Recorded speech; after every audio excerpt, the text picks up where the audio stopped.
Hello, this is Danny Raymond, the voice behind Ray's Guide, and in this video I'm going to be doing a little personal editorializing about a big mistake that I think CIG is making, and try to explain why I think it is such a big mistake. I first saw this mistake when CIG announced that they were going to start working on the medical system and death of a spaceman. I immediately thought that it had all the hallmarks of a really bad idea, which are 1. Huge negative disruptions, 2. Solves a miniscule or non-existent problem, 3. There are much better and simpler solutions that avoid all of the negative disruptions.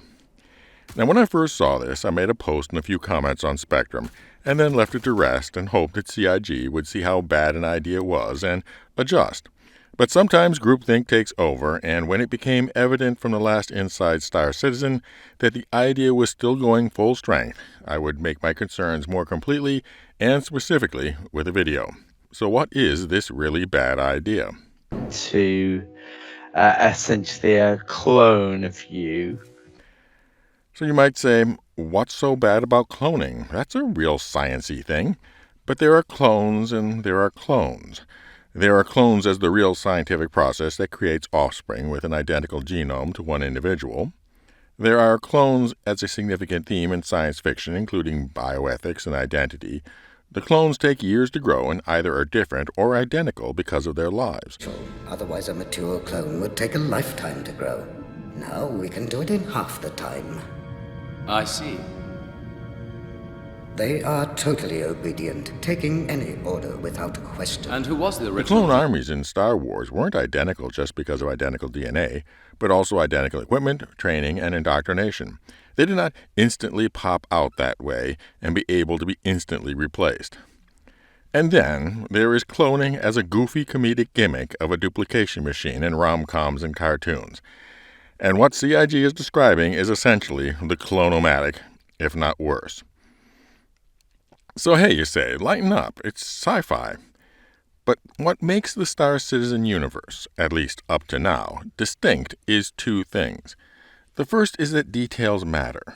Details on every possible level. And the second is that only the most minimal of essential space magic happens. There are no mystical force powers in the verse, no proto-molecule, no matter transporters, no holodecks, no food replicators, and until now, no people replicators either. This is taking the verse from being the Expanse to being Dexter's Laboratory. This is not to say that there wasn't any space magic in the verse, but primarily only the one that is necessary for science fiction and the one that is necessary for multiplayer games. The first is fast travel. You can't have an SF game where it takes days to get to the moon, years to get to a planet, and centuries to get to another star. But even there, the verse picked methods, like the Albuquerque Drive and wormholes, that have a firm basis in current relativity and quantum physics. The one piece of space magic that is necessary for multiplayer games is the asynchronous passage of time. Two players meet, and since their last meeting, one has traveled millions of miles between dozens of planets, conducted numerous trades, purchased multiple ships, yada yada yada, while the other has taken a nap in their bunk. That's just how time has to work in a multiplayer game. In addition, Star Citizen already accepts parallel asynchronous execution of time. You are captured and immediately go to jail, skipping all the obvious intermediate steps, while the bounty hunter is still transporting your unconscious body, not a clone, to prison. That's something we already have to accept as part of the game. But as I said, the minimum necessary space magic only. I mean, ask even the remotest questions about the details of this clone business. And remember, in Star Citizen, details are supposed to matter. And it just falls apart as so much space magic silliness. How does it happen so fast? Well, you might be told, there's an empty blank of a person that they somehow apply your DNA to and it suddenly becomes you. Except that's not how DNA works at all. Or maybe they'll say that they got some magical growth accelerant, at which point, well, we're right back at Dexter's Laboratory. Or how does it suddenly have all your memory? Or why do they give you your old injuries? Or why would it even remotely be considered legally you and thus have a preferred claim over your heir? I could go on, but the bottom line is that CIG is dumping on its otherwise logically solid and sensible verse a gigantic book of space magic, and the title on the cover is Humans Can Be Instantly Duplicated. And the existence of that big book of space magic retcons absolutely everything in lore. Every situation that humanity has faced has to be reworked in light of the question, well, why didn't they just use a clone or clones to solve it? Instantly duplicated humans are one of those things just too universally useful to ignore in any situation. The recent imperator elections, for example.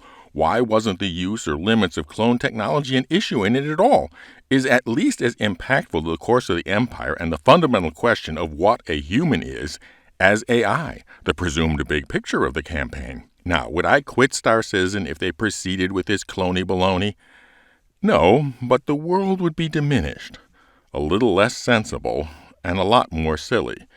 And really, for nothing. Because, as you remember, the second feature, a really bad idea, is that it solves a minuscule to non-existent problem. And remember, we already have accepted the parallel asynchronous passage of time. The fact that you can be waking up in the hospital while the rescue craft is still getting your body is identical to your waking up in prison while the bounty hunter is still hauling you in. That is already taken as an unspoken but necessary presumption of being a multiplayer game. That is not what we need clones for. No, clones are there to explain the specific contradiction of doing your own corpse run. And then you'll be able to then go back to your location and you'll be able to see, your dead body there. And as long as nobody's been there, you'll be able to retrieve your gear and so on and so forth. In other words, how is it that you are there looking at your dead body? And clones are actually a fairly lazy way of handling it. So let me start with saying that there has never been a game where it was less necessary to do your own corpse run than in Star Citizen. CIG has sold, I imagine, many thousands of ships specifically designed for being the person retrieving defeated players for them. And every one of the Cutlass Reds and Apollos sold to players, there is presumed to be 9 other non-player Cutlass Reds and Apollos. The question, if I don't retrieve my corpse, who will, is absurdly easy to answer. Thousands of NPC and PC entities are right out there available to. In the same video, Chris Roberts made it clear that doing your own corpse run was completely optional, and there would even be things like prepaid retrieval contracts to make it so very easy. Or a service come and get you and fix you up, and I think that'd be really useful. And so this whole clone absurdity and all the retcon is only there for players who stubbornly insist on doing their own corpse run anyway. But could there be other alternatives for the player who stubbornly insists on doing their own corpse run? Well, one obvious solution would be for them to use one of their alt characters. But you say, not everybody has an alt character, which is true. But I suspect that once alt characters can be used as dedicated crew members on your ship under AI control, they will become very popular and commonplace. The other alternative, when guest play of alt characters, formerly known as agent smithing, is enabled, the player can just play the alt of a friend and do their own corpse run. But then you say, what if they have no friends? Okay, but just admit that we are talking about a sliver of players with no friends with alts, of a sliver of folks with no alts of their own, of a sliver of people who stubbornly insist on doing their own corpse runs. So simply admit that it is a minuscule issue for all the nonsense of the clones. Which brings me to the third part of a big mistake, and that there is a simple alternative solution with none of the downsides. So I ask, what would be the harm if we just temporarily gave the player an alt? Here, have an alt for a few minutes while your character is presumed to be retrieved. If you want the alt to go out and do it themselves faster, then go ahead. No need for a clone, since it wouldn't be you looking at your dead body, it would be this alt looking at your dead body. No need for space magic or retcon at all. But we can do that one even better. Every character in the verse is presumed to have an heir, which is something like an alt. So just temporarily activate their air character while the retrieval is presumed to be happening. If the heir wants to pay for an expedited retrieval, fine. If the heir wants to manage your affairs while you are indisposed, that is what heirs, or rather people with durable powers of attorney, do. And if the heir just wants to go out and do the retrieval themselves, then again, nothing strange with that either. It will be your heir looking at your dead body, no clone required.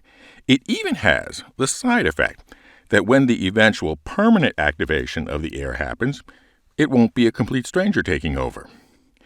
So to wrap it up about this clone mess. 1. Huge negative impacts on game logic and lore retcon. 2.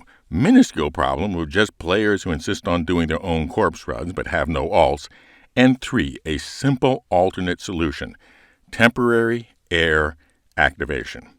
So CIG, please avoid this mistake. Send in the clowns, send away the clones. And bring in the ship giveaway. As of this recording, we are 72% of the way to the subscriber goal and 24% of the watch hour goal to trigger the giveaway of your choice of either the RSI Scorpius sub-heavy fighter or the Gaytech Raylan Xeon armed transport.